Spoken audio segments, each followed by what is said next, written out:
शरद पवार गटाकडून आतापर्यंत 7 उमेदवारांच्या नावाची घोषणा। बीडमधून बजरंग बप्पांना उमेदवारी तर भिवंडीतून बाळ्यामामा फुंकणार तुतारी।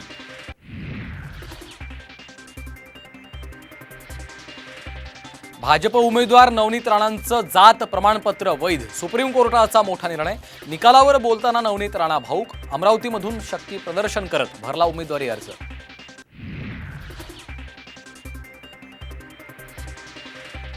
बच्चू कडूंना तोडीपाणी करणारा म्हणून ओळखलं जातं, त्यांना सेटलमेंट कमिशनरचं पद द्या। आमदार रवी राणांचा हल्लाबोल। तर विधानसभेसाठी राणांनीच सेटलमेंट केली आहे, कडूंचा पलटवार।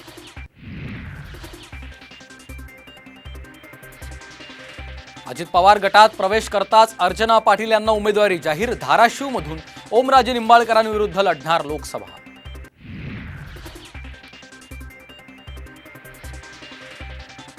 धाराशिवची जागा अजित पवारांना कुणी दिली, जितेंद्र आव्हाडांचा सवाल। तर भांडून जागा घेणारे शिंदे अजित पवारांपेक्षा बरे, आव्हाडांचा टोला।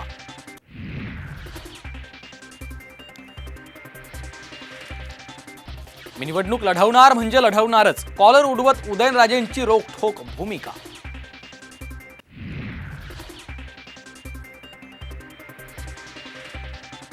राजश्री पाटलांच्या प्रचारासाठी मुख्यमंत्र्यांची यवतमाळमध्ये सभा।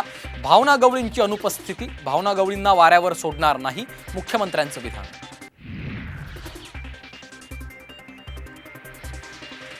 कोल्हापुरातील अंबाबाईच्या मूर्तीच्या गळ्याखालच्या भागाची झीज। रासायनिक संवर्धनातील अवशेषाची झीज झाल्याचं तज्ज्ञांचं मत। समितीकडून कोर्टाला अहवाल सादर।